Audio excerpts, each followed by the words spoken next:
Jesus Okay, Christ. right. For real. Okay. For real. Justin, I'm serious. Stop. Okay, so for today's video, or for this video, I want to have like kind of conversation with Justin about how he I don't know, how do I explain that? Like how he feels about the whole situation going on with me and how he's handled it and pretty much his perspective on the whole situation. We've been together for 2 years, so he's gotten kind of the brink of the whole situation. Brink.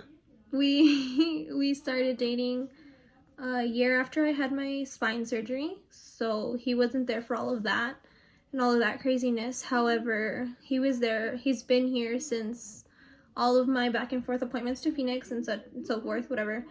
So yeah, I don't know. I thought it'd be interesting for him to put some input on the situation and what it's like to be in a relationship with someone that's dealing with a chronic illness, because I know that can be easy for him, because of course it's not something that they automatically sign up for, you know. Of course it's like You have to sign a waiver. yeah, you have to sign a waiver for the whole situation because it's a lot. It's like, I don't know. Anyways, but yeah, so just For one, this is weird talking to a camera, even though it feels like I'm actually talking to someone. I guess let me start with, from a partner's point of view, is that you have to put your effort 100%. This is not some type of relationship where if you guys get in an argument, you guys have to, like, it's one or the other. You can't have it at all, because in a way of, it can affect her. Well, with her illness or her disorder, it's very hard. Like, for any arguments or anything that causes her to be sad or anything, it can have a huge effect. So I try to be on point of how I approach things, how I talk to her, how we handle things. Even though our first year was a little bit jumpy, and I do have blame for that, but throughout time we did learn how to talk about it, for her not to even think about it more, because it does affect her a lot. I'm still learning how to help her, to support her, to like just do anything to make her feel better, just because of seeing her like this. It is hard on my point of view. So if there's any husbands, boyfriends out there that have their partner that has the same thing, and you have any advice, that'd be great. But as of right now, what I try to do is try to get her to rest as much as you can, even though she fights it. I can tell right away, just by her facial her expressions, her body language. I touch her face and it's already hot, so I know right away I have to go take her home. I did have to sacrifice a lot, like with my friends, my family, and all that, just because it's not because of her. She's telling me, like, no, it's just out of the love I have for her. Like, I'd rather be there, make sure she's not okay, because it can be very, like, she's stuck in bed most of the time, and I don't want to be that type of boyfriend that goes out and just has fun without her while she's in bed stuck at home. Like, if she has a choice to be at home. It is hard to see her like stuck in bed, to see her like just struggling. Like, it hurts. It does. It really, really does. Like, it's something that I mentally, emotionally had to prepare myself. Even now, I'm still trying to like build myself to it, because it is hard to see her in that way. Because all I see is a type of girl that wants to go out, wants to experience new things, wants to have fun, be a normal 20-year-old that whatever we do. But she is restricted, and it's very hard. But I try to do the most I can. Like, I try to go out as much as we can, just because it sucks being home. What was your initial what was your initial thoughts when I had originally told you? When did I tell you? When we first started talking, when we went to go at the park before we met with your family. We were sitting down on next to the baseball field. Oh, And yeah. you literally told me everything. Oh, what did you think? At first, it didn't phase me. Like, at first, it was just kind of like, oh, like, because I never really. You didn't understand the severity Yeah, of like, it. I never really dealt with anyone with any type of medical condition. So I just Right. kind of like, I was like, oh, like, it's just something she's dealing with. More of not, she's handling, or more of a. Like an everyday thing. Yeah. Until. Whoa. Um. That's my stepdad. I'm sorry. uh.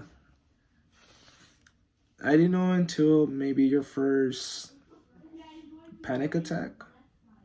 Oh, yeah. Your first one, and then that's another thing. For anyone that's new to this, or any guy or girl that's getting into this, panic attacks or anxiety attacks can happen, and depending on the situation, you do have to be very, very careful.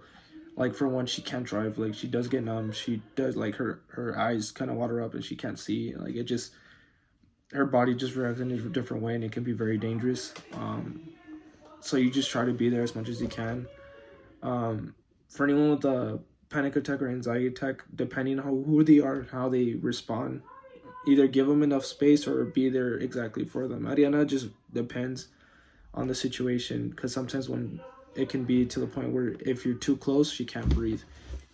But you always got to be careful. And it's like, I try to drive as much as I can just in case of any situation. If there's any hard situations, I try to take point at that moment.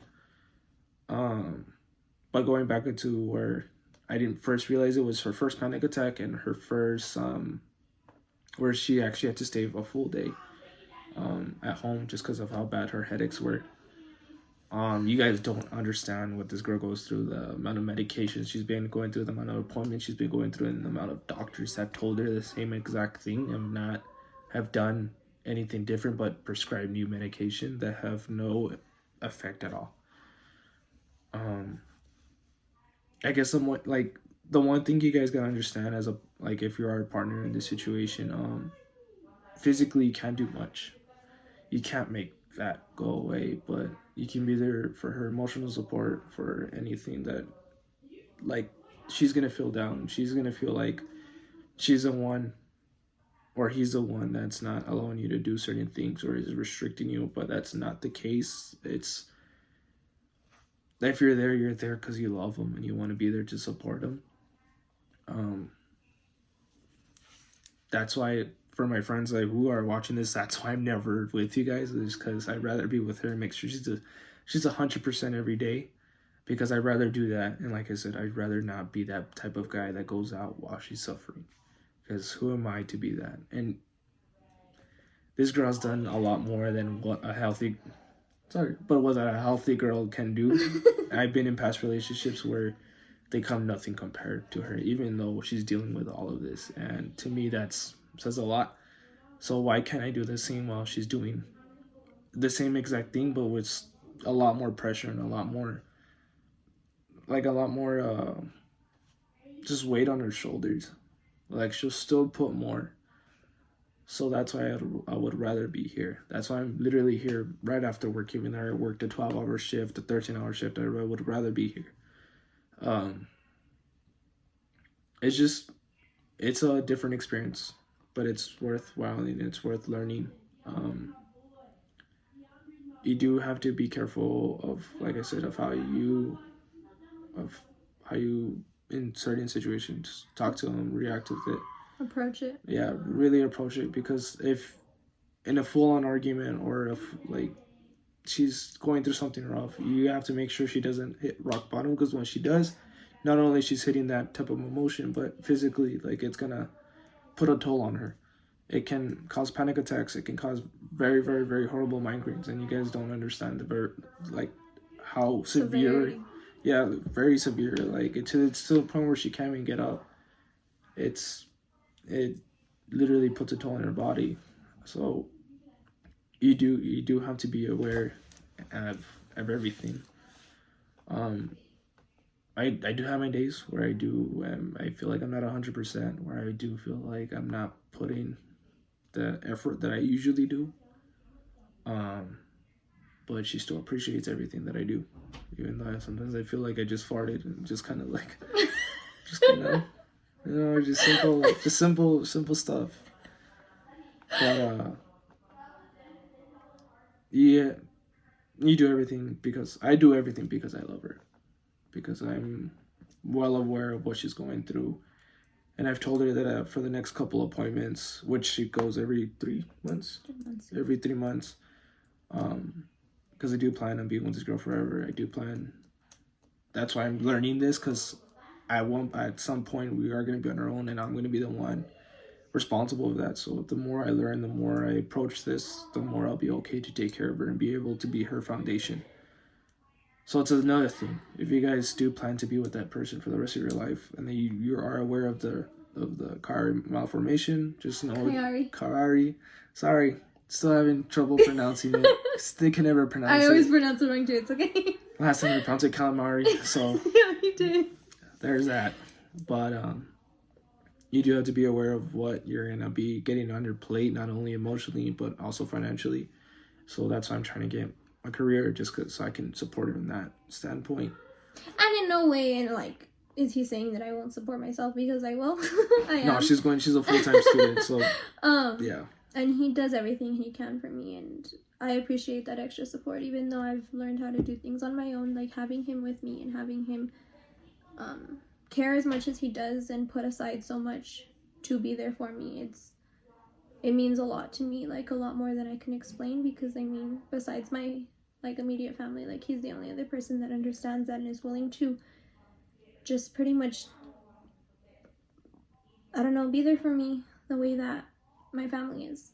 And yeah, it's been really hard, like getting to the point where I accept like him not going out with his friends to be with me, or like, because like of course you want like the person you're with to have their own life and to be like happy and to be like doing their own thing without you. But the thing is like he makes it a point that if I'm not okay, like he won't go, and I don't ask him to go, like I don't ask him to not go, like I'll tell him to leave, like I'll be like, it's fine, go. But he still would rather stay with me, because the whole time he's with other people he's worrying about me, and I appreciate that. And it's really hard on me to accept it, like to let him stay, but it's at the end of the day, like it means a lot. But that's just the type of person he is. Like he makes sure that I'm okay above everything else, and it's more than I've ever gotten from any other relationship I've been in. And it's been a really big blessing to understand like what it is to be with someone who completely understands the situation that you're in and wants to do everything they can for you, regardless of how difficult it is, and regardless of all of the obstacles you have to overcome, and regardless of the horrible days that we have. Because like me, I have these like horrible days where I don't want to talk to anyone, I don't want to be around anyone, because I'm in so much pain. And I honestly, and I can be 100% honest about that, I completely take it out on people, and I shouldn't. And it's a bad habit of mine, because I'm in so much pain that like I just get in this horrible mood, and I sometimes take it out on him, and he's and he understands. I'm sorry. And he understands, like he gets it. He gets that I don't mean it, and I'm trying to stop, and I'm trying to like understand that it's nobody else's fault, because it's not mine, but it's a circumstance that I'm dealing with, and I have no control over it, so it is what it is, But he gets it, and he doesn't judge me for it, and he's there for me 100%, and I appreciate it so much. And, yeah. I love you.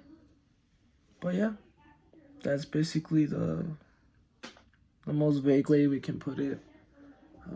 It's a lot more different when you live with it. It's a lot more different when you see it firsthand. Of course, this is all by saying, this is all what we're talking about. But for those who are in a relationship or even in marriage, they know exactly what we can talk about. But if you're friends or anything, just be there emotionally, because like she said, she can pull away. And it's not just because she wants to, it's just there's a lot going in her head, and it's just not even thoughts, like it's just a lot literally going through her head. Don't get offended. Like I know she's lost a lot of friends, because like she's trying to stay home, but she doesn't want to stay home. Like it's just, she has to, like it's physically like they won't allow it. So for those who've actually stayed in Adriana's life can testify to that. Where, you know, you just gotta be there 100%. If not, don't be there if you're not gonna be 100%. I only gave 99, so I might be out of my way, but. And that's on period.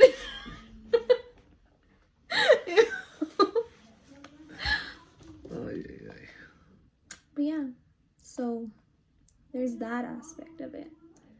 And I'll continue making these videos like I said I would, and I'll have him come on a few and talk about some other stuff as time goes by. Race cars? Ew, no. This is not a race car vlog. A little bit of race cars. But yeah, thank you for watching if you got in this far. Or if you skipped through it, that's cool too. Yeah, so I'll see you in my next video. And thanks.